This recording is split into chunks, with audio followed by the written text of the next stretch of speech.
ଆସନ୍ତୁ ବର୍ତ୍ତମାନ ଆମେ ପ୍ରଭୁଙ୍କର ବାକ୍ୟ ମଧ୍ୟକୁ ଯିବା। ଆଜି ଆମେ ମାଥ୍ୟୁ ସୁସମାଚାରର 24 ପର୍ବର ପ୍ରଥମ ପଦରୁ ଆରମ୍ଭ କରି 51 ପଦ ପର୍ଯ୍ୟନ୍ତ ଅଧ୍ୟୟନ କରିବା ନିମନ୍ତେ ଯିବା। ତେବେ ଏଠାରେ ମୁଁ ଆପଣଙ୍କୁ କହି ରଖେ ଯେ ଏହି 24 ଓ 25 ପର୍ବରେ ଆମେ ଯେଉଁ ଘଟଣା ନେଇ ଅଧ୍ୟୟନ କରିବାକୁ ଯିବା ତାହା ହେଉଛି ପ୍ରଭୁ ଯୀଶୁଙ୍କର ଏହି ଜଗତକୁ ଦ୍ୱିତୀୟ ଆଗମନ ଓ ଏହି ଜଗତରେ ତାହାଙ୍କର ରାଜ୍ୟ ପ୍ରତିଷ୍ଠା, ଯାହାକି ଭବିଷ୍ୟତରେ ଘଟିବାକୁ ଯାଉଅଛି। ତେଣୁକରି ଆମେ ଏହି ଦୁଇଟି ଯାକ ପର୍ବରେ ସେହି ଭବିଷ୍ୟତ ରାଜ୍ୟ ବିଷୟ ନେଇ ଲକ୍ଷ୍ୟ କରିବାକୁ ଯିବା। ତେବେ ପ୍ରଭୁ ଯୀଶୁଙ୍କର ତାହାଙ୍କର ଶିଷ୍ୟମାନଙ୍କ ସହିତ ଏହି ଯେଉଁ ବିଷୟ ନେଇ ଆଲୋଚନା କରିଥିଲେ, ଏହାକୁ ଜିତ ପର୍ବତର ଆଲୋଚନା ବୋଲି କହନ୍ତି। ଯେହେତୁ ପ୍ରଭୁ ଯୀଶୁ ଏହି ସମସ୍ତ ବିଷୟ ନେଇ ସେହି ଜିତ ପର୍ବତ ଉପରେ ତାହାଙ୍କର ଶିଷ୍ୟମାନଙ୍କ ସହିତ ଆଲୋଚନା କରିଥିଲେ, ତେଣୁ ଆସନ୍ତୁ ପ୍ରଭୁ ଯୀଶୁଙ୍କର ସେହି ଭବିଷ୍ୟତ ରାଜ୍ୟ ବିଷୟ ନେଇ ପ୍ରଭୁ ଯୀଶୁ କ'ଣ କହନ୍ତି ଓ ଶିଷ୍ୟମାନଙ୍କ ପ୍ରଶ୍ନର ଉତ୍ତର କିପରି ଦିଅନ୍ତି ତାହା ଲକ୍ଷ୍ୟ କରିବା। ପ୍ରଥମେ ଆମେ ଦେଖିବା ଯେ ଯୀଶୁ କିପରି ଜିରୁସାଲମର ବିନାଶ ବିଷୟ ନେଇ ଭାବବାଣୀ ପ୍ରକାଶ କରନ୍ତି।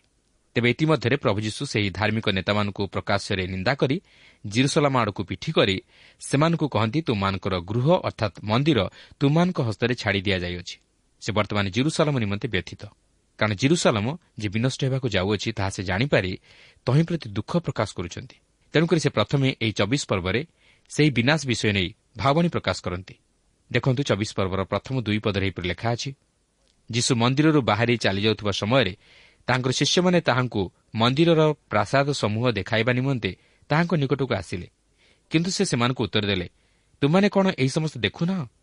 ମୁଁ ତୁମମାନଙ୍କୁ ସତ୍ୟ କହୁଅଛି, ଏହି ସ୍ଥାନରେ ଏକ ପ୍ରସ୍ତର ଅନ୍ୟ ପ୍ରସ୍ତର ଉପରେ ରହିବ ନାହିଁ, ସମସ୍ତ ହିଁ ଭୂମିସାତ ହେବ। ଏଥିପୂର୍ବରୁ ପ୍ରଭୁ ଯୀଶୁ ସେମାନଙ୍କୁ କହିସାରିଥିଲେ ଯେ ସେ ଏହି ସମୟରେ ତାହାଙ୍କର ରାଜ୍ୟ ପ୍ରତିଷ୍ଠା କରିବାକୁ ଯାଉନାହାନ୍ତି ଓ ତାହାଙ୍କର ମନ୍ଦିର ମଧ୍ୟ ପରିତ୍ୟକ୍ତ ଅବସ୍ଥାରେ ଏକାକୀ ପଡ଼ି ରହିବ ଓ ଏହା ଛାରଖାର ହୋଇଯିବ। ତେଣୁ ଶିଷ୍ୟମାନେ ତାହାଙ୍କ ମନ୍ଦିର ବିଷୟରେ ଏହି କଥା ଶୁଣି ଅତି ବିଚଳିତ ହୋଇଯାଇଥିଲେ। ତେଣୁକରି ଶିଷ୍ୟମାନେ ତାହାଙ୍କ ନିକଟକୁ ଆସି ତାହାଙ୍କୁ ସେହି ମନ୍ଦିରର ସୌନ୍ଦର୍ଯ୍ୟତା ଓ ବିଶାଳତାକୁ ଦେଖାଉଛନ୍ତି। ଏହା ଯେ ବିନଷ୍ଟ ହୋଇଯିବ ସେମାନେ କଳ୍ପନା କରିପାରୁନାହାନ୍ତି, କାରଣ ଏହି ମନ୍ଦିର ଅନେକଗୁଡ଼ିଏ ପ୍ରକୋଷ୍ଠର ସମଷ୍ଟିରେ ନିର୍ମିତ ହୋଇଥିଲା ଓ ଏହି ମନ୍ଦିରକୁ ରାଜା ହେରୋଦ ନିର୍ମାଣ କରିଥିଲେ ଓ ଯୀଶୁଙ୍କ ସମୟରେ ମଧ୍ୟ ଏହାର ନିର୍ମାଣ କାର୍ଯ୍ୟ ଚାଲୁ ରହିଥିଲା ଓ ଏହା ଧଳା ମାର୍ବଲ ପଥରରେ ନିର୍ମିତ ହୋଇଥିଲା। ଏହି ସମୟରେ ଏହାର ବିଶାଳତା ଓ ସୌନ୍ଦର୍ଯ୍ୟତା ନେଇ ଏହା ଅତି ପ୍ରସିଦ୍ଧ ଥିଲା। ତେଣୁ ସେମାନେ ପ୍ରଭୁ ଯୀଶୁଙ୍କୁ ଏହାର ବିଶାଳତା ଓ ସୌନ୍ଦର୍ଯ୍ୟତା ଦେଖାଇ ପରୋକ୍ଷରେ ତାହାଙ୍କୁ ପ୍ରଶ୍ନ କରିଥିଲେ, ସତରେ କ'ଣ ଏତେ ବଡ଼ ବିଶାଳ ମନ୍ଦିର ଛାରଖାର ହୋଇଯିବ? ତେବେ ଯୀଶୁ ସେମାନଙ୍କୁ ଉତ୍ତର ଦିଅନ୍ତି, ତୁମାନେ କ'ଣ ଏହି ସମସ୍ତ ଦେଖୁନାହ? ଅର୍ଥାତ୍ ପ୍ରଭୁ ଯୀଶୁ ସେମାନଙ୍କୁ କହିବାକୁ ଚାହାନ୍ତି, ତୁମାନେ କ'ଣ ପ୍ରକୃତରେ ଏହାର ବାସ୍ତବ ରୂପକୁ ଦେଖୁଅଛ? ତୁମେ କ'ଣ ଏହି ମନ୍ଦିରକୁ ଦେଖି କିଛି ଜାଣିପାରୁଅଛ? ଏହା ଯେ ବିନଷ୍ଟ ହେବାକୁ ଯାଉଅଛି ତାହା କ'ଣ ତୁମେମାନେ ଜାଣିପାରୁଅଛ? ଏହା ଆଜି ମଧ୍ୟ ଆମମାନଙ୍କ ନିମନ୍ତେ ଏକ ଗୁରୁତ୍ୱପୂର୍ଣ୍ଣ ପ୍ରଶ୍ନ। ଆଜି କ'ଣ ଆମେ ଏହି ଜଗତର ବାସ୍ତବ ରୂପକୁ ଦେଖିପାରୁଅଛୁ କି? ଆମର ଚତୁଃପାର୍ଶ୍ୱରେ ବାହ୍ୟ ସୌନ୍ଦର୍ଯ୍ୟ ତଥା ଚାକଚକ୍ୟରେ ପରିପୂର୍ଣ୍ଣ ଏହି ଯେଉଁ ଜଗତ, ଏହାର ଶେଷ ଗତି କେଉଁଆଡ଼େ ସେହି ବିଷୟ ନେଇ ଆମେ କ'ଣ କେବେ ଚିନ୍ତା କରିଛୁ କି? ଏହି ଜଗତ ପ୍ରତି ଦୃଷ୍ଟି କରିବା ମଧ୍ୟରେ ଆମେ କ'ଣ ଏହି ଜଗତର ପ୍ରକୃତ ରୂପକୁ ଦେଖିପାରୁ କି? ଏହାପରେ ଯୀଶୁ ଆହୁରି ମଧ୍ୟ କହନ୍ତି, ମୁଁ ତୁମମାନଙ୍କୁ ସତ୍ୟ କହୁଅଛି, ଏହି ସ୍ଥାନରେ ଏକ ପ୍ରସ୍ତର ଅନ୍ୟ ପ୍ରସ୍ତର ଉପରେ ରହିବ ନାହିଁ, ସମସ୍ତ ହିଁ ଭୂମିସାତ ହେବ। ଆଉ ତାହା ହିଁ ସଫଳ ହେଲା, କାରଣ 70 ଖ୍ରୀଷ୍ଟାବ୍ଦରେ ରୋମିଓ ଶାସନକର୍ତ୍ତା ଟାଇଟସ୍ ସେହି ଜିରୁସାଲମ ସହରକୁ ଧ୍ୱଂସ କରିଥିଲେ। ଏବଂ ବର୍ତ୍ତମାନ ଆପଣ ସେହି ମନ୍ଦିର ମଧ୍ୟରେ ବିଭିନ୍ନ ପ୍ରକାର ପ୍ରସ୍ତର ଦେଖିବେ, ଯାହାକି ବିଭିନ୍ନ ସମୟରେ ସେହି ମନ୍ଦିର ନିର୍ମାଣ ନିମନ୍ତେ ବ୍ୟବହୃତ ହୋଇଥିଲା। କାରଣ ନିର୍ମାଣକାରୀମାନେ ବିଭିନ୍ନ ସ୍ଥାନରୁ ସେହିସବୁ ପଥର ସଂଗ୍ରହ କରି ମନ୍ଦିର ନିର୍ମାଣ କରିଥିଲେ। ତେବେ ଯଦିଓ ଏହା ଆମମାନଙ୍କ ନିମନ୍ତେ ଅତୀତର ଏକ ଐତିହାସିକ ଘଟଣା ପରି ମନେ ହୁଏ, ମାତ୍ର ଶିଷ୍ୟମାନଙ୍କ ନିମନ୍ତେ ଏହା ଥିଲା ଏକ ଚମକପ୍ରଦ ଭାବବାଣୀ। ସେମାନେ ଏହି ବିଷୟ ନେଇ କଥାବାର୍ତ୍ତା କରି ଶେଷରେ 3ଟି ପ୍ରଶ୍ନ ନେଇ ଯୀଶୁଙ୍କ ନିକଟକୁ ଆସୁଅଛନ୍ତି। ତେବେ ସେହି ପ୍ରଶ୍ନ 3ଟି ଏହିପରି ଥିଲା। ପ୍ରଥମ ପ୍ରଶ୍ନ, ଏସବୁ କେବେ ଘଟିବ? ଅର୍ଥାତ୍ କେବେ ଏକ ପ୍ରସ୍ତର ଅନ୍ୟ ପ୍ରସ୍ତର ଉପରେ ରହିବ ନାହିଁ? ଦ୍ୱିତୀୟ ପ୍ରଶ୍ନ, ଆପଣଙ୍କ ଆଗମନର ଲକ୍ଷଣ କ'ଣ? ଏହାର ଉତ୍ତର ଆମେ 23 ପଦରୁ 51 ପଦରେ ପାଇପାରିବା। ତେବେ ତୃତୀୟ ପ୍ରଶ୍ନ ହେଉଛି, ସେହି ଯୁଗାନ୍ତର ଲକ୍ଷଣ କ'ଣ? ଏହାର ଉତ୍ତର ମଧ୍ୟ ଆମେ 9 ପଦରୁ 22 ପଦ ମଧ୍ୟରେ ପାଇପାରିବା। ପ୍ରଭୁ ଯୀଶୁ ବର୍ତ୍ତମାନ ସେହି 3ଟି ପ୍ରଶ୍ନର ଉତ୍ତର ତାହାଙ୍କର ଶିଷ୍ୟମାନଙ୍କୁ ଦେବାକୁ ଯାଉଅଛନ୍ତି, ଯାହାକୁ ଆମେ ଜିତ ପର୍ବତର ଆଲୋଚନା ବୋଲି ମଧ୍ୟ କହୁ, କାରଣ ଏହା ସେହି ଜିତ ପର୍ବତ ଉପରେ ଘଟିଥିଲା। ପ୍ରଥମ ପ୍ରଶ୍ନ, ଏସବୁ କେବେ ଘଟିବ? ଅର୍ଥାତ୍ କେବେ ଏକ ପ୍ରସ୍ତର ଅନ୍ୟ ପ୍ରସ୍ତର ଉପରେ ରହିବ ନାହିଁ? ତେବେ ଏହାର ଉତ୍ତର ଆମେ ଏହି ମାଥ୍ୟୁ ସୁସମାଚାର ମଧ୍ୟରେ ଦେଖିବାକୁ ପାଉନାହୁଁ, ମାତ୍ର ଆମେ ଲୁକଲିଖିତ ସୁସମାଚାର ମଧ୍ୟରେ ଦେଖିବାକୁ ପାରୁ ଓ ଏହି ଉତ୍ତରର କିଛି ଅଂଶ ଆମେ ମାର୍କଲିଖିତ ସୁସମାଚାର ମଧ୍ୟରେ ଦେଖିବାକୁ ପାଉ। ଏଠାରେ ଆପଣଙ୍କ ମନରେ ପ୍ରଶ୍ନ ଉଠିପାରେ ଯେ ଏହାର ଉତ୍ତର କାହିଁକି ମାଥ୍ୟୁ ସୁସମାଚାର ମଧ୍ୟରେ ଉଲ୍ଲେଖ କରାଯାଏ ନାହିଁ? ଯେହେତୁ ମାଥ୍ୟୁ ଏକ ସୁସମାଚାର ଯାହାକି ସ୍ୱର୍ଗରାଜ୍ୟ ସମ୍ବନ୍ଧୀୟ ସୁସମାଚାର, ଏହା ରାଜାଙ୍କୁ ଉପସ୍ଥାପିତ କରେ ଏବଂ ସେହି 70 ଖ୍ରୀଷ୍ଟାବ୍ଦରେ ଜେରୁସାଲାମର ଯେଉଁ ବିନାଶ ଘଟିଥିଲା ତାହା ଏହି ଯୁଗର ଘଟଣା ସହିତ ସଂଯୁକ୍ତ, ଯେଉଁ ଯୁଗରେ କି ଆମେ ଅଛୁ। କିନ୍ତୁ ଏହା ସେହି ଭବିଷ୍ୟତର ଘଟଣା ସହିତ ସଂଯୁକ୍ତ ନୁହେଁ, ଯେଉଁ ସମୟରେ କି ସେହି ପ୍ରଭୁ ଯୀଶୁ ରାଜାମାନଙ୍କର ରାଜା ଓ ପ୍ରଭୁମାନଙ୍କର ପ୍ରଭୁ ହୋଇ ଏହି ଜଗତରେ ତାହାଙ୍କ ରାଜ୍ୟ ପ୍ରତିଷ୍ଠା କରିବାକୁ ଆସୁଅଛନ୍ତି। ତେଣୁକରି ମାଥ୍ୟୁ ପ୍ରଭୁ ଯୀଶୁଙ୍କର ଦ୍ୱିତୀୟ ଆଗମନ ଓ ଏହି ଜଗତରେ ତାହାଙ୍କର ସେହି ରାଜ୍ୟ ପ୍ରତିଷ୍ଠା ଉପରେ ଗୁରୁତ୍ୱ ଦେଉଥିବାରୁ ସେ ଏଠାରେ ସେହି 70 ଖ୍ରୀଷ୍ଟାବ୍ଦର ଘଟଣାକୁ ଉଲ୍ଲେଖ କରିନାହାନ୍ତି। ତେବେ ଆସନ୍ତୁ ଦେଖିବା ଏହି ପ୍ରଥମ ପ୍ରଶ୍ନର ଉତ୍ତର ଯୀଶୁ କିପରି ଦିଅନ୍ତି। ତାହା ଲୁକ 21 ପର୍ବର 20 ପଦରୁ 24 ପଦରେ ଲେଖା ଅଛି। କିନ୍ତୁ ତୁମେମାନେ ଯେତେବେଳେ ଜେରୁସାଲାମକୁ ସୈନ୍ୟ ସାମନ୍ତଙ୍କ ଦ୍ୱାରା ପରିବେଷ୍ଟିତ ଦେଖିବ, ସେତେବେଳେ ତାହା ଉଚ୍ଛନ୍ନ ହେବା ଯେ ସନ୍ନିକଟ ଏହା ଜାଣ। ସେତେବେଳେ ଯେଉଁମାନେ ଜିହୁଦା ପ୍ରଦେଶରେ ଥାଆନ୍ତି ସେମାନେ ପର୍ବତମାଳାକୁ ପଳାଇ ଯାଆନ୍ତୁ, ପୁଣି ଯେଉଁମାନେ ନଗର ମଧ୍ୟରେ ଥାଆନ୍ତି ସେମାନେ ପ୍ରସ୍ଥାନ କରନ୍ତୁ, ଆଉ ଯେଉଁମାନେ ପଲିଗ୍ରାମଗୁଡ଼ିକରେ ଥାଆନ୍ତି ସେମାନେ ନଗରରେ ପ୍ରବେଶ ନ କରନ୍ତୁ। କାରଣ ଲିଖିତ ବିଷୟ ସବୁ ସଫଳ ହେବା ନିମନ୍ତେ ତାହା ସମୁଚିତ ଦଣ୍ଡର ସମୟ ଅଟେ। ସେହି ସମୟରେ ଯେଉଁମାନେ ଗର୍ଭବତୀ ଓ ସ୍ତନ୍ୟଦାତ୍ରୀ, ହାୟ, ସେମାନେ କ୍ଲେଶର ପାତ୍ର। କାରଣ ଦେଶରେ ମହାବିପଦ ଓ ଏହି ଜାତି ପ୍ରତି କ୍ରୋଧ ଘଟିବ, ଆଉ ସେମାନେ ଖଡ୍ଗଧାରରେ ହତ ହେବେ ଓ ବନ୍ଦୀ ହୋଇ ସମସ୍ତ ବିଜାତି ମଧ୍ୟକୁ ନୀତ ହେବେ। ପୁଣି ବିଜାତିମାନଙ୍କର କାଳ ସମ୍ପୂର୍ଣ୍ଣ ନ ହେବା ପର୍ଯ୍ୟନ୍ତ ଜେରୁସାଲାମ ସେମାନଙ୍କର ପଦଦଳିତ ହୋଇ ରହିବ। ନିଃସନ୍ଦେହରେ କୁହାଯାଇପାରେ ଯେ ଯେଉଁମାନେ ପ୍ରଭୁ ଯୀଶୁଙ୍କର ଏହି କଥା ଶୁଣିଥିଲେ ସେମାନଙ୍କ ମଧ୍ୟରୁ ଅନେକ ସେହି 70 ଖ୍ରୀଷ୍ଟାବ୍ଦର ଘଟଣାକୁ ମଧ୍ୟ ଦେଖିଥିଲେ। ପ୍ରଭୁ ଯୀଶୁଙ୍କର ଭାବବାଣୀ ଅନୁଯାୟୀ 70 ଖ୍ରୀଷ୍ଟାବ୍ଦରେ ରୋମୀୟ ସୈନିକମାନେ ଜେରୁସାଲାମ ନଗରକୁ ଅବରୋଧ କରି ତାହା ଅଧିକାର କରିନେଲେ ଓ ସେହି ନଗରକୁ ଧ୍ୱଂସ କରିଦେଲେ। ଏହା ଅତି ଭୟଙ୍କର ଘଟଣା ଥିଲା। ତେଣୁ ରୋମୀୟ ସରକାର ଯେତେବେଳେ 70 ଖ୍ରୀଷ୍ଟାବ୍ଦରେ ଏହି ଜେରୁସାଲାମ ନଗରକୁ ଧ୍ୱଂସ କଲେ, ସେତେବେଳେ ଏହି ଜିତ ପର୍ବତର ଆଲୋଚନାର ପ୍ରଥମ ଭାଗ ସଫଳ ହେଲା। ବାସ୍ତବରେ ପ୍ରଭୁ ଯୀଶୁ ଯାହା କହିଥିଲେ ତାହା ସଫଳ ହେଲା। ଏହାପରେ ପରବର୍ତ୍ତୀ ଦୁଇଟି ପ୍ରଶ୍ନ ଯାହାକି ଶିଷ୍ୟମାନେ ଯୀଶୁଙ୍କୁ ପଚାରିଥିଲେ, ତାହା ଏହି ଆପଣଙ୍କ ଆଗମନର ଲକ୍ଷଣ କ'ଣ? ଓ ତୃତୀୟ ପ୍ରଶ୍ନ ହେଉଛି ସେହି ଯୁଗାନ୍ତର ଲକ୍ଷଣ କ'ଣ? ପ୍ରଭୁ ଯୀଶୁ ଏହି ଦୁଇଟି ପ୍ରଶ୍ନର ଉତ୍ତର ବର୍ତ୍ତମାନ ଦେବାକୁ ଯାଉଅଛନ୍ତି, ଯାହାକି ଆମେ ମାଥ୍ୟୁ ସୁସମାଚାରର ଏହି 24 ଓ 25 ପର୍ବରେ ଦେଖିବାକୁ ପାରିବା। କିନ୍ତୁ ସେ ତୃତୀୟ ପ୍ରଶ୍ନର ଉତ୍ତର ପ୍ରଥମେ ଦେବାକୁ ଯାଉଅଛନ୍ତି ଓ ଏହାପରେ ଦ୍ୱିତୀୟ ପ୍ରଶ୍ନର ଉତ୍ତର ମଧ୍ୟ ଦେବେ। ତେବେ ତୃତୀୟ ପ୍ରଶ୍ନଟି ଥିଲା, ସେହି ଯୁଗାନ୍ତର ଲକ୍ଷଣ କ'ଣ? ବର୍ତ୍ତମାନ ପ୍ରଭୁ ଯୀଶୁ ସେହି ଯୁଗାନ୍ତର ଲକ୍ଷଣ ବିଷୟ ନେଇ ତହିଁର ଉତ୍ତର ପ୍ରଦାନ କରିବାକୁ ଯାଉଅଛନ୍ତି। କିନ୍ତୁ ଏଠାରେ ମୁଁ କହି ରଖେ ଯେ ସେହି ଯୁଗାନ୍ତ ଜଗତର ଅନ୍ତ ନୁହେଁ, ମାତ୍ର ଏକ ଯୁଗର ଅନ୍ତ। ଏହା ସମୟକୁ ନେଇ ନୁହେଁ, ମାତ୍ର ଘଟଣାକୁ ନେଇ କୁହାଯାଏ। କାରଣ ଏହି ପୁରାତନ ଜଗତ ଅପସାରିତ ହୋଇଯିବ ଓ ଏକ ନୂତନ ପୃଥିବୀର ଆବିର୍ଭାବ ହେବ। ଏହି ଜିତ ପର୍ବତର ଆଲୋଚନାରେ ଯେତେବେଳେ ଯୀଶୁ ତାହାଙ୍କର ଆଗମନ ବିଷୟ ନେଇ ପ୍ରକାଶ କରନ୍ତି, ସେତେବେଳେ ସେ ତାହାଙ୍କର ଏହି ଜଗତକୁ ପୁନର୍ବାର ଆଗମନ କରି ତାହାଙ୍କର ରାଜ୍ୟ ପ୍ରତିଷ୍ଠା କରିବା ବିଷୟକୁ ପ୍ରକାଶ କରନ୍ତି। ଏହି ଘଟଣାରେ ଖ୍ରୀଷ୍ଟ ବିଶ୍ୱାସୀ ମଣ୍ଡଳୀର ସ୍ଥାନ ନାହିଁ, କାରଣ ସେହି ଯୁଗାନ୍ତ ସମୟରେ ଖ୍ରୀଷ୍ଟ ବିଶ୍ୱାସୀ ମଣ୍ଡଳୀକୁ କାଢ଼ି ନିଆଯିବ ଏବଂ ଏହା ଇସ୍ରାଏଲ୍ ଜାତିର ନିମନ୍ତେ ଯୁଗାନ୍ତ ସମୟ ହେବ। ପ୍ରଭୁ ଯୀଶୁ ସେହି ମହାକ୍ଲେଶର ସମୟକୁ ଦୃଷ୍ଟି ଆଗରେ ରଖି ଏହି ଆଲୋଚନାରେ ଭାବବାଣୀ ଆକାରରେ ତାହା ପ୍ରକାଶ କରନ୍ତି, ଯାହାକି ତାହାଙ୍କର ଏହି ଜଗତକୁ ଦ୍ୱିତୀୟ ଆଗମନ କରିବା ସମୟରେ ଘଟିବାକୁ ଯାଉଅଛି। ତେବେ ଲକ୍ଷ୍ୟ କରନ୍ତୁ, ଯୀଶୁ ସେହି ଯୁଗାନ୍ତର ଲକ୍ଷଣ ସବୁ ପ୍ରକାଶ କରିବାକୁ ଯିବା ପୂର୍ବରୁ ଏହି ଯୁଗର ସ୍ୱାଭାବିକ ଘଟଣାଗୁଡ଼ିକୁ ଭାବବାଣୀ ଆକାରରେ ଉପସ୍ଥାପିତ କରନ୍ତି, ଯାହାକି ଏହି ମାଣ୍ଡଳିକ ଯୁଗ ବା ପବିତ୍ର ଆତ୍ମାଙ୍କର ଯୁଗରେ ଘଟୁଅଛି ବା ଘଟିବାକୁ ଯାଉଅଛି। ଦେଖନ୍ତୁ 4 ପଦରୁ 8 ପଦ ମଧ୍ୟରେ ଖ୍ରୀଷ୍ଟୀୟ ମଣ୍ଡଳୀ ଯେଉଁ ସମୟ ମଧ୍ୟ ଦେଇ ଗତି କରିବାକୁ ଅଛି ତାହା ସେ ପ୍ରକାଶ କରନ୍ତି। ସେଥିରେ ଯୀଶୁ ସେମାନଙ୍କୁ ଉତ୍ତର ଦେଲେ, ସାବଧାନ, କେହି ଯେପରି ତୁମମାନଙ୍କୁ ଭ୍ରାନ୍ତ ନ କରେ। କାରଣ ଅନେକ ମୋ ନାମରେ ଆସି ମୁଁ ଖ୍ରୀଷ୍ଟ ବୋଲି କହି ଅନେକଙ୍କୁ ଭ୍ରାନ୍ତ କରିବେ। ଆଉ ତୁମେମାନେ ଯୁଦ୍ଧର ବିଷୟ ଓ ସଂଗ୍ରାମର ଜନରବ ଶୁଣିବ। ସାବଧାନ, ବ୍ୟାକୁଳ ହୁଅ ନାହିଁ, କାରଣ ଏହି ସମସ୍ତ ଅବଶ୍ୟ ଘଟିବ, କିନ୍ତୁ ସେହି କାଳ ଯୁଗାନ୍ତ ନୁହେଁ। କାରଣ ଜାତି ବିପକ୍ଷରେ ଜାତି ଓ ରାଜ୍ୟ ବିପକ୍ଷରେ ରାଜ୍ୟ ଉଠିବ, ପୁଣି ସ୍ଥାନେ ସ୍ଥାନେ ଦୁର୍ଭିକ୍ଷ ଓ ଭୂମିକମ୍ପ ହେବ। କିନ୍ତୁ ଏହି ସମସ୍ତ ପ୍ରସବ ବେଦନାର ଆରମ୍ଭ ମାତ୍ର।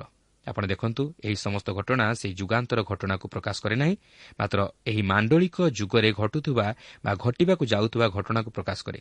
କିନ୍ତୁ ସେହି ମହାକ୍ଲେଶର ସମୟରେ ଏହା ଆହୁରି ଅଧିକ ଭାବେ ଭୟଙ୍କର ଆକାର ଧାରଣ କରିବ।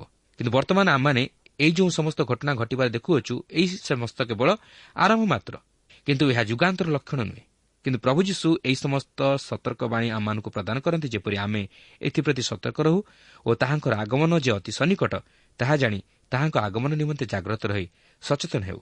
କିନ୍ତୁ ସେହି ଯୁଗାନ୍ତର ଲକ୍ଷଣ ଏପର୍ଯ୍ୟନ୍ତ ପୂର୍ଣ୍ଣ ମାତ୍ରାରେ ଦେଖାଯାଇ ନାହିଁ, କାରଣ ତାହା ଅତି ଭୟଙ୍କର ଆକାର ଧାରଣ କରିବାକୁ ଯାଉଅଛି। କାରଣ ଏହି ଯୁଗାନ୍ତ ସମୟ ସେହି ମହାକ୍ଲେଶର ସମୟକୁ ଦର୍ଶାଏ, ଯେଉଁ କ୍ଲେଶ ମଧ୍ୟ ଦେଇ ତାହାଙ୍କର ବିଶ୍ୱାସୀ ମଣ୍ଡଳୀ ଯିବ ନାହିଁ, କାରଣ ତାହା ଘଟିବା ପୂର୍ବରୁ ସେ ତାଙ୍କର ଖ୍ରୀଷ୍ଟ ବିଶ୍ୱାସୀ ମଣ୍ଡଳୀକୁ କାଢ଼ି ନେଇଯିବେ। ଯେହେତୁ ସେ ତାଙ୍କର ବିଶ୍ୱାସୀ ମଣ୍ଡଳୀକୁ ସେହି ମହାକ୍ଲେଶର ସମୟ ମଧ୍ୟ ଦେଇ ଗତି କରିବାକୁ ଦେବେ ନାହିଁ। ମାତ୍ର ତାହା ଘଟିବା ପୂର୍ବରୁ ସେ ତାଙ୍କର ବିଶ୍ୱାସୀ ମଣ୍ଡଳୀକୁ ନେଇଯିବେ। ତେବେ 9 ପଦରୁ 22 ପଦରେ ଆମେ ପ୍ରକୃତରେ ସେହି ଯୁଗାନ୍ତ ସମୟର ଘଟଣା ଦେଖିବାକୁ ପାରୁ। ସେହି ମହାକ୍ଲେଶର ଆରମ୍ଭ ଓ ତହିଁର ଲକ୍ଷଣ ସବୁ ଦେଖିବାକୁ ପାରୁ। ଆଉ ଏହା ଅତି ଭୟଙ୍କର ହେବ। ସେଥିପାଇଁ 21 ପଦରେ ଲେଖା ଅଛି, କାରଣ ସେତେବେଳେ ଏପରି ମହାକ୍ଲେଶ ଘଟିବ ଯେ ଜଗତର ଆରମ୍ଭରୁ ଆଜି ପର୍ଯ୍ୟନ୍ତ ଘଟି ନାହିଁ, ପୁଣି କେବେ ହିଁ ଘଟିବ ନାହିଁ। ପ୍ରିୟ ବନ୍ଧୁ, ପ୍ରଭୁ ଯୀଶୁଖ୍ରୀଷ୍ଟ ସେହି ମହାକ୍ଲେଶର ସମୟ ପରେ ଏହି ଜଗତକୁ ଆଗମନ କରିବେ। କିନ୍ତୁ ଏଠାରେ ମୁଁ ସେହି ମହାକ୍ଲେଶର ଲକ୍ଷଣ ବା ଘଟଣାକୁ ବ୍ୟାଖ୍ୟା କରିବାକୁ ଯାଉନାହିଁ, କାରଣ ସମୟ ମଧ୍ୟ ଅଳ୍ପ। କିନ୍ତୁ ଏହି ବିଷୟ ନେଇ ଆପଣଙ୍କ ମନରେ ଯଦି କିଛି ପ୍ରଶ୍ନ ଉଠେ, ତାହେଲେ ଆପଣ ପତ୍ର ଦ୍ୱାରା ଲେଖି ଜଣାଇବେ। ମାତ୍ର ମୋର କହିବାର କଥା, ଆମେ କ'ଣ ଆଜି ତାହାଙ୍କ ଆଗମନ ନିମନ୍ତେ ପ୍ରସ୍ତୁତ ଅଛୁ କି? ସେ ଯେତେବେଳେ ଏହି ଜଗତକୁ ଆଗମନ କରିବେ, ସେତେବେଳେ କ'ଣ ସେ ଆମକୁ ବିଶ୍ୱାସୀ ମଣ୍ଡଳୀ ସହିତ ଗ୍ରହଣ କରିବେ କି? ନା ଅଧାର୍ମିକମାନଙ୍କ ସହିତ ଆମମାନଙ୍କର ବିଚାର କରିବେ? ପ୍ରିୟ ବନ୍ଧୁ, ଆମେ ସେହି ଯୁଗାନ୍ତର ସମୟ ଆଡ଼କୁ ଗତି କରୁଅଛୁ ଓ ସେହି ଭୟଙ୍କର ସମୟ ମଧ୍ୟ ଅତି ନିକଟବର୍ତ୍ତୀ ହୋଇ ଆସୁଅଛି। କିନ୍ତୁ ଆମେ ଯେପରି ବିନଷ୍ଟ ନ ହୋଇ ଅନନ୍ତ ଜୀବନରେ ପ୍ରବେଶ କରିବା, ଏଥିନିମନ୍ତେ ଖ୍ରୀଷ୍ଟ ଯୀଶୁଙ୍କଠାରେ ବିଶ୍ୱାସ କରି ତାହାଙ୍କ ସହ ସଂଯୁକ୍ତ ହେଉ ଓ ତାହାଙ୍କର ଆଗମନ ନିମନ୍ତେ ଅପେକ୍ଷାରେ ରହି ପ୍ରସ୍ତୁତ ଜୀବନଯାପନ କରୁ। ବର୍ତ୍ତମାନ ଆମେ ଶିଷ୍ୟମାନଙ୍କର ଦ୍ୱିତୀୟ ପ୍ରଶ୍ନ ନେଇ ଆଲୋଚନା କରିବାକୁ ଯିବା, ଯାହାର ଉତ୍ତର ଆମେ ଏହି ମାଥ୍ୟୁ 24 ପର୍ବର 23 ପଦରୁ 51 ପଦ ମଧ୍ୟରେ ପାଇପାରିବା। ତେବେ ଶିଷ୍ୟମାନଙ୍କର ଦ୍ୱିତୀୟ ପ୍ରଶ୍ନ ଥିଲା, ଆପଣଙ୍କ ଆଗମନର ଲକ୍ଷଣ କ'ଣ? ଅର୍ଥାତ୍ ପ୍ରଭୁ ଯୀଶୁଖ୍ରୀଷ୍ଟଙ୍କର ଏହି ଜଗତକୁ ଦ୍ୱିତୀୟ ଆଗମନ କରିବାର ଲକ୍ଷଣ କ'ଣ? ତେବେ ଯୀଶୁ ଏହି ପ୍ରଶ୍ନର ଉତ୍ତର କିପରି ଦେଉଛନ୍ତି ଓ ସେହିସବୁ ଲକ୍ଷଣ କ'ଣ, ଆସନ୍ତୁ ତାହା ବର୍ତ୍ତମାନ ଲକ୍ଷ୍ୟ କରିବା, କାରଣ ଏହା ଅତି ଗୁରୁତ୍ୱପୂର୍ଣ୍ଣ ବିଷୟ। 24 ପର୍ବର 23 ପଦରୁ 25 ପଦ ମଧ୍ୟରେ ଏହିପରି ଲେଖା ଅଛି, ସେତେବେଳେ ଦେଖ, ଖ୍ରୀଷ୍ଟ ଏଠାରେ କିମ୍ବା ସେଠାରେ, କେହି ଯେବେ ତୁମମାନଙ୍କୁ ଏପରି କହିବ, ତେବେ ତାହା ବିଶ୍ୱାସ କର ନାହିଁ। କାରଣ ଭଣ୍ଡ ଖ୍ରୀଷ୍ଟମାନେ ଓ ଭଣ୍ଡ ଭାଓବାଦୀମାନେ ଉଠି ଏପରି ମହାମହା ଚିହ୍ନ ଓ ଅଦ୍ଭୁତ କର୍ମମାନ ଦେଖାଇବେ ଯେ, ଯଦି ସମ୍ଭବ ହୁଏ, ତେବେ ମନୋନୀତ ଲୋକଙ୍କୁ ସୁଦ୍ଧା ଭ୍ରାନ୍ତ କରିବେ। ଦେଖ, ମୁଁ ପୂର୍ବରୁ ତୁମମାନଙ୍କୁ ଜଣାଇଲି। ତେବେ ସେହି ମନୋନୀତ ଲୋକମାନେ କିଏ? ପବିତ୍ର ଧର୍ମଶାସ୍ତ୍ରରେ 2ଟି ମନୋନୀତ ଦଳ ବିଷୟ ନେଇ ଆମେ ଲକ୍ଷ୍ୟ କରୁ। ଗୋଟିଏ ମନୋନୀତ ଦଳ ଇସ୍ରାଏଲ ଜାତି ଓ ଅନ୍ୟଟି ମନୋନୀତ ଖ୍ରୀଷ୍ଟ ବିଶ୍ୱାସୀ ମଣ୍ଡଳୀ। ତାହେଲେ ଏଠାରେ ଚିନ୍ତା କରନ୍ତୁ, ପ୍ରଭୁ ଯୀଶୁ କାହା ବିଷୟ ନେଇ ଏହିସବୁ ବିଷୟ ପ୍ରକାଶ କରି ଆସୁଅଛନ୍ତି? ଇସ୍ରାଏଲ ଜାତି ବିଷୟ ନେଇ, କାରଣ ଇସ୍ରାଏଲ ତାହାଙ୍କର ମନୋନୀତ ଜାତି। କିନ୍ତୁ ଯୀଶୁ ଏଠାରେ ବିଶ୍ୱାସୀ ମଣ୍ଡଳୀ ବିଷୟ ନେଇ କିଛି ପ୍ରକାଶ କରନ୍ତି ନାହିଁ, କାରଣ ସେହି ମହାକ୍ଲେଶର ସମୟ ପୂର୍ବରୁ ସେ ତାଙ୍କର ବିଶ୍ୱାସୀ ମଣ୍ଡଳୀକୁ କାଢ଼ି ନେଇଥିବେ। ତେବେ ପ୍ରଭୁ ଯୀଶୁ କହନ୍ତି ଯେ ତାଙ୍କର ଆଗମନ ପୂର୍ବରୁ ଭଣ୍ଡ ଖ୍ରୀଷ୍ଟ ଓ ଭଣ୍ଡ ଭାଓବାଦୀମାନେ ଉଠି ଅନେକଙ୍କୁ ଭ୍ରାନ୍ତ କରିବେ। ଏହାପରେ 26 ଓ 27 ପଦରେ ଲେଖା ଅଛି, ଅତଏବ ଦେଖ, ସେ ପ୍ରାନ୍ତରେ ଅଛନ୍ତି। ଲୋକେ ଯଦି ତୁମମାନଙ୍କୁ ଏହି କଥା କହିବେ, ତେବେ ବାହାରି ଯାଅ ନାହିଁ। ଦେଖ, ସେ ଗୁପ୍ତ କୋଠରୀରେ ଅଛନ୍ତି। ଯଦି ଏହା କହିବେ, ତେବେ ତାହା ବିଶ୍ୱାସ କର ନାହିଁ। କାରଣ ବିଜୁଳି ଯେପରି ପୂର୍ବ ଦିଗରୁ ମାରି ପଶ୍ଚିମ ଦିଗ ପର୍ଯ୍ୟନ୍ତ ଦେଖାଯାଏ, ସେପରି ମନୁଷ୍ୟପୁତ୍ରଙ୍କର ଆଗମନ ହେବ। ଏହାର ଅର୍ଥ, ସେ ଯେତେବେଳେ ଏହି ଜଗତକୁ ପୁନର୍ବାର ତାହାଙ୍କର ରାଜ୍ୟ ପ୍ରତିଷ୍ଠା କରିବାକୁ ଆସିବେ, ସେତେବେଳେ ସମଗ୍ର ଜଗତ ତାହା ଜାଣିବେ। କିନ୍ତୁ ମନେ ରଖିବେ, ଏହା ସେହି ମଧ୍ୟାକାଶରେ ଖ୍ରୀଷ୍ଟ ବିଶ୍ୱାସୀ ମଣ୍ଡଳୀ ସହିତ ତାହାଙ୍କର ସାକ୍ଷାତ ନୁହେଁ, ମାତ୍ର ଏହି ଜଗତକୁ ଆଗମନ କରି ତାହାଙ୍କର ରାଜ୍ୟ ପ୍ରତିଷ୍ଠାକୁ ଦର୍ଶାଏ। ଏହାପରେ 28 ପଦରେ ଲେଖା ଅଛି, ଯେଉଁଠାରେ ମଢ଼ା ପଡ଼ିଥାଏ, ସେହିଠାରେ ଶାଗୁଣାଗୁଡ଼ାକ ଏକାଠି ହେବେ। ତେବେ ଏହି ଅଂଶଟିର ପ୍ରକୃତ ଭାବ ବୁଝିବା ଅତି କଷ୍ଟକର। ତାହାଙ୍କର ସେହି ଗୌରବମୟ ଆଗମନ ମଧ୍ୟରେ ଏ ପ୍ରକାର ମଢ଼ା ପଡ଼ିଥିବା ଓ ଶାଗୁଣାଗୁଡ଼ିକ ଏକାଠି ହେବାର ଦୃଶ୍ୟ ଅତି କଦର୍ଯ୍ୟ ବିଷୟ ପରି ମନେ ହୁଏ। କିନ୍ତୁ ପ୍ରକୃତିରେ ଏହାର ଅର୍ଥ ତାହା ନୁହେଁ, ମାତ୍ର ଏହା ତାହାଙ୍କ ବିଚାରର ଆଗମନକୁ ଦର୍ଶାଏ। ଯେହେତୁ ପ୍ରକାଶିତ ବାକ୍ୟ 19 ପର୍ବର 17 ପଦରୁ 19 ପଦରେ ଆପଣ ଦେଖିଲେ ଜାଣିପାରିବେ ଯେ ସେହି ଈଶ୍ୱରଙ୍କ ମହାଭୋଜରେ ଆସି ଏକତ୍ର ହେବା ନିମନ୍ତେ ନିମନ୍ତ୍ରଣ ପଠାଯାଇଥିଲା। ତେଣୁକରି ସେହି ଶାଗୁଣାଗୁଡ଼ାକ ମଢ଼ା ନିକଟରେ ଏକାଠି ହେବା ବିଷୟ ନେଇ ଯାହା ପ୍ରକାଶ କରାଯାଏ, ତାହା ସେହି ବିଚାରକୁ ଦର୍ଶାଏ ଓ ସେହି ପକ୍ଷୀମାନେ ସେହି ସ୍ୱର୍ଗୀୟ ବିଚାରର ପ୍ରତିନିଧି ସ୍ୱରୂପ। କାରଣ ପ୍ରଭୁ ଯୀଶୁ ଏହି ଜଗତକୁ ଯେତେବେଳେ ପୁନର୍ବାର ଆଗମନ କରିବେ, ସେତେବେଳେ ସେ ବିଚାରକ ସ୍ୱରୂପେ ଆସିବେ। ଏହାପରେ 29 ପଦରେ ଲେଖା ଅଛି, ମାତ୍ର ସେହି ସମୟର କ୍ଲେଶ ଉତ୍ତାରେ ଅକସ୍ମାତ୍ ସୂର୍ଯ୍ୟ ଅନ୍ଧକାରମୟ ହେବ ଓ ଚନ୍ଦ୍ର ଆଲୋକ ଦେବ ନାହିଁ। ପୁଣି ନକ୍ଷତ୍ରମାଳା ଆକାଶରୁ ସ୍ଖଳିତ ହେବେ ଓ ଆକାଶମଣ୍ଡଳର ଶକ୍ତି ସମୂହ ବିଚଳିତ ହେବେ। ଲକ୍ଷ୍ୟ କରିବେ, ଏହି ସମସ୍ତ ଘଟଣା ସେହି ମହାକ୍ଲେଶର ସମୟର ପରେ ପରେ ଘଟିବାକୁ ଯାଉଅଛି ଏବଂ ଏହି ସମସ୍ତ ଘଟଣା ଖ୍ରୀଷ୍ଟଙ୍କର ଏହି ଜଗତକୁ ଦ୍ୱିତୀୟ ଆଗମନ ସମୟରେ ଘଟିବାକୁ ଯାଉଅଛି। ଏହାପରେ 30 ପଦରେ ଲେଖା ଅଛି, ସେତେବେଳେ ଆକାଶରେ ମନୁଷ୍ୟପୁତ୍ରଙ୍କର ଲକ୍ଷଣ ଦେଖାଯିବ। ପୁଣି ସେ ସମୟରେ ପୃଥିବୀର ସମସ୍ତ ଗୋଷ୍ଠୀ ବିଳାପ କରିବେ ଏବଂ ମନୁଷ୍ୟପୁତ୍ରଙ୍କୁ ମହାପରାକ୍ରମ ଓ ମହାମହିମା ସହ ଆକାଶର ମେଘମାଳାରେ ଆଗମନ କରିବା ଦେଖିବେ। ତେବେ ସେହି ଲକ୍ଷଣ କ'ଣ? ସେହି ଲକ୍ଷଣ ହେଉଛି ତାହାଙ୍କର ମହିମା ବା ପ୍ରତାପ। କାରଣ ସେ ଯେତେବେଳେ ଏହି ଜଗତକୁ ଦ୍ୱିତୀୟ ଥର ଆଗମନ କରିବେ, ସେତେବେଳେ ସେ ସ୍ୱମହିମାରେ ଆଗମନ କରିବେ।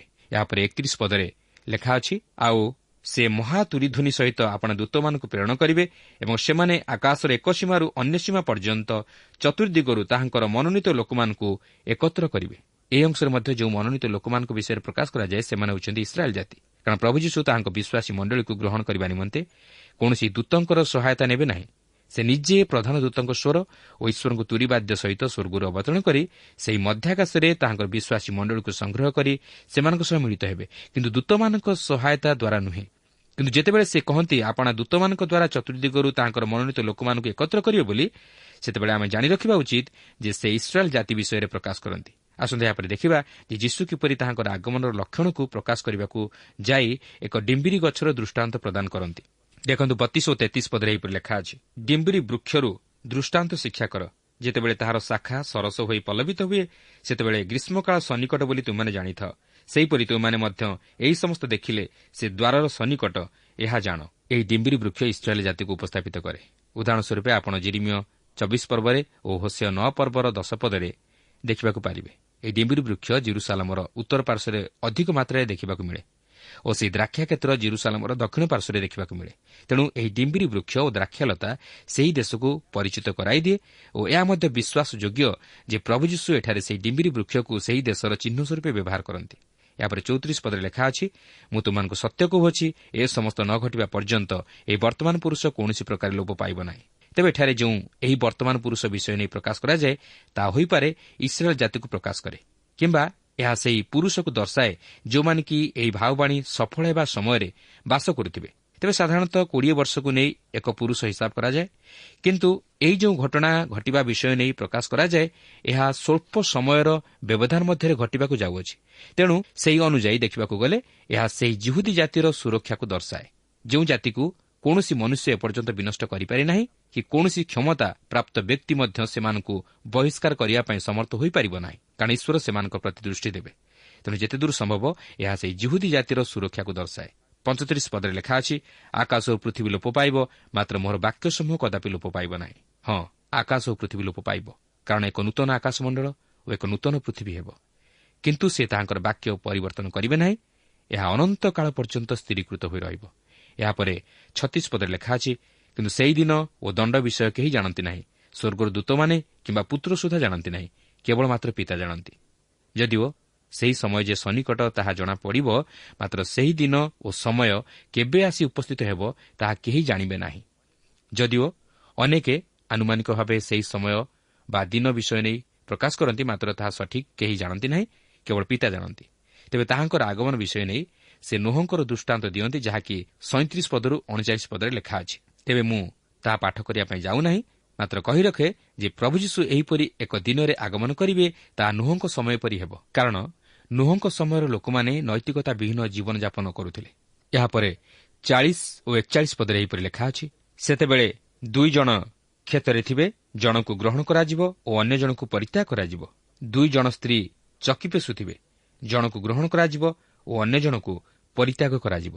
ଏହା ପ୍ରକୃତରେ ସେହି ମଧ୍ୟାକାଶରେ ଖ୍ରୀଷ୍ଟଙ୍କ ସହିତ ଖ୍ରୀଷ୍ଟ ବିଶ୍ୱାସୀ ମଣ୍ଡଳୀର ମିଳନକୁ ଦର୍ଶାଏ ନାହିଁ, ମାତ୍ର ଯେଉଁମାନେ ଏହି ଜଗତରେ ପ୍ରଭୁ ଯୀଶୁଙ୍କର ସେହି 1000 ବର୍ଷର ଶାନ୍ତି ରାଜ୍ୟ ମଧ୍ୟରେ ପ୍ରବେଶ କରିବାକୁ ଯାଉନାହାନ୍ତି, ସେମାନଙ୍କର ବିଚାର କରି ସେମାନଙ୍କୁ ପୃଥକ କରିବା ବିଷୟକୁ ଦର୍ଶାଏ। ଏହାପରେ 42 ପଦରେ ଲେଖା ଅଛି, ଅତଏବ ଜାଗ୍ରତ ଥାଅ, କାରଣ ତୁମମାନଙ୍କ ପ୍ରଭୁ କେଉଁଦିନ ଆସିବେ ତାହା ତୁମେମାନେ ଜାଣ ନାହିଁ। ତେବେ ଏହା ବର୍ତ୍ତମାନ ଜଣେ ଖ୍ରୀଷ୍ଟ ବିଶ୍ୱାସୀର ମଧ୍ୟାକାଶରେ ଖ୍ରୀଷ୍ଟଙ୍କ ସହିତ ମିଳିତ ହେବା ନିମନ୍ତେ ଜାଗ୍ରତ ରହିବାଠାରୁ ସମ୍ପୂର୍ଣ୍ଣ ଭିନ୍ନ। କାରଣ ଆଜି ଆମମାନଙ୍କ ନିମନ୍ତେ ସେହି ଜାଗ୍ରତ ଏକ ଭରସାର କାରଣ। ମାତ୍ର ସେହି ସମୟରେ ଯେଉଁମାନେ ଖ୍ରୀଷ୍ଟଙ୍କ ଆଗମନ ନିମନ୍ତେ ଜାଗ୍ରତ ରହିବେ, ସେମାନେ ଭୟ ଓ କମ୍ପର ସହିତ ଜାଗ୍ରତ ରହିବେ। ଏହାପରେ 43 ପଦରୁ 51 ପଦରେ ପ୍ରଭୁ ଯୀଶୁ ଏକ ଦୃଷ୍ଟାନ୍ତ ମାଧ୍ୟମରେ ତାହାଙ୍କର ଏହି ଜଗତକୁ ଦ୍ୱିତୀୟ ଆଗମନ ସମୟରେ ସେହି ଲୋକମାନଙ୍କର ମନୋଭାବ କିପରି ଥିବ ଓ ସେ ଯେତେବେଳେ ଆଗମନ କରିବେ ସେତେବେଳେ କ'ଣ ଘଟିବ ତାହା ପ୍ରକାଶ କରନ୍ତି। ଲେଖା ଅଛି, କିନ୍ତୁ ଏହା ଜାଣିଥାଅ, କେଉଁ ପ୍ରହରରେ ଚୋର ଆସିବ ଏହା ଗୃହକର୍ତ୍ତା ଯେବେ ଜାଣନ୍ତେ, ତାହେଲେ ସେ ଜାଗ୍ରତ ଥାଇ ଆପଣା ଗୃହରେ ସିନ୍ଧି କାଟିବାକୁ ଦିଅନ୍ତେ ନାହିଁ। ଏଣୁ ତୁମେମାନେ ମଧ୍ୟ ପ୍ରସ୍ତୁତ ହୋଇଥାଅ, କାରଣ ଯେଉଁ ଦଣ୍ଡରେ ତୁମେମାନେ ମନେ କରୁନଥିବ, ସେହି ଦଣ୍ଡରେ ମନୁଷ୍ୟପୁତ୍ର ଆସିବେ। ତେବେ ପ୍ରଭୁ ଆପଣା ପରିଜନମାନଙ୍କୁ ଯଥା ସମୟରେ ପଡ଼ିଦେବା ନିମନ୍ତେ ଯାହାକୁ ସେମାନଙ୍କ ଉପରେ ନିଯୁକ୍ତ କଲେ, ଏପରି ବିଶ୍ୱସ୍ତ ଓ ବୁଦ୍ଧିମାନ ଦାସ କିଏ? ପ୍ରଭୁ ଆସି ଆପଣାର ଯେଉଁ ଦାସକୁ ସେ ପ୍ରକାର କରୁଥିବା ଦେଖିବେ, ସେ ଧନ୍ୟ। ମୁଁ ତୁମମାନଙ୍କୁ ସତ୍ୟ କହୁଅଛି, ସେ ତାହାକୁ ଆପଣାର ସର୍ବସ୍ୱ ଉପରେ ନିଯୁକ୍ତ କରିବେ। କିନ୍ତୁ ଯଦି ସେହି ଦୁଷ୍ଟ ଦାସ ମୋର ପ୍ରଭୁଙ୍କ ଆସିବାର ବିଳମ୍ବ ଅଛି ବୋଲି ମନେ ମନେ କହି ଆପଣା ସହଦାସମାନଙ୍କୁ ପ୍ରହାର କରିବାକୁ ଲାଗେ ଆଉ ମଦୁଆମାନଙ୍କ ସହିତ ଭୋଜନପାନ କରେ, ତାହେଲେ ଯେଉଁଦିନ ସେ ଅପେକ୍ଷା କରୁନଥିବ ଓ ଯେଉଁ ଦଣ୍ଡ ସେ ଜାଣିନଥିବ, ସେହିଦିନ ଓ ସେହି ଦଣ୍ଡରେ ତାହାର ପ୍ରଭୁ ଆସିବେ। ପୁଣି ସେ ତାହାକୁ ଦୁଇଖଣ୍ଡ କରି କପଟୀମାନଙ୍କ ସହିତ ତାହାର ଅଂଶ ନିରୂପଣ କରିବେ। ସେଠାରେ ରୋଦନ ଓ ଦନ୍ତର କିଡ଼ିମିଡ଼ି ହେବ। ତେବେ ଏହି ଶିକ୍ଷା ପ୍ରତ୍ୟେକ ଯୁଗର ଲୋକମାନଙ୍କ ନିମନ୍ତେ ପ୍ରଯୁଜ୍ୟ, କାରଣ ଆମ ପ୍ରତ୍ୟେକଙ୍କୁ ସେହି ଖ୍ରୀଷ୍ଟଙ୍କ ସମ୍ମୁଖରେ ଉପସ୍ଥିତ ହେବାକୁ ହେବ। ତେବେ ମୁଁ ତାହାଙ୍କର ଆଗମନ ବିଷୟ ନେଇ କହୁନାହିଁ, ମାତ୍ର ତାହାଙ୍କର ଉପସ୍ଥିତି ବିଷୟ ନେଇ କହୁଅଛି। କାରଣ ଖ୍ରୀଷ୍ଟ କେବେ ଆଗମନ କରୁଅଛନ୍ତି ତାହା ଜାଣିବା ବଡ଼ ବିଷୟ ନୁହେଁ, ମାତ୍ର ତାହାଙ୍କ ସମ୍ମୁଖରେ ଯେ ଆମ ପ୍ରତ୍ୟେକଙ୍କୁ ଛିଡ଼ା ହେବାକୁ ହେବ, ଏହି ବିଷୟ ଆମେ ପ୍ରତ୍ୟେକ ଜାଣି ରଖିବା ଉଚିତ। ଆପଣ ଉଦ୍ଧାର ପାଇଥାନ୍ତୁ ବା ନ ପାଇଥାନ୍ତୁ, କିନ୍ତୁ ଆପଣଙ୍କୁ ତାହାଙ୍କ ସମ୍ମୁଖରେ ଛିଡ଼ା ହେବାକୁ ହେବ ଓ ବିଚାରିତ ହେବାକୁ ହେବ। ତେଣୁ ଆସୁ ପ୍ରଭୁଙ୍କର ସେହି ବିଚାର ଦିନ ନିମନ୍ତେ ବର୍ତ୍ତମାନ ସମୟଠାରୁ ପ୍ରସ୍ତୁତ ଜୀବନଯାପନ କରିବା ପାଇଁ ଚେଷ୍ଟା କରୁ। ତାହେଲେ ପ୍ରଭୁଙ୍କର ଆଗମନ ସମୟରେ ଆମେ ଈଶ୍ୱରଙ୍କର ସେହି ଭୟଙ୍କର ବିଚାରରୁ ରକ୍ଷାପ୍ରାପ୍ତ ହୋଇପାରିବା ଏବଂ ଅନନ୍ତ ଜୀବନର ଅଧିକାରୀ ହେବା। ପ୍ରଭୁ ପ୍ରତ୍ୟେକଙ୍କୁ ଆଶୀର୍ବାଦ କରନ୍ତୁ।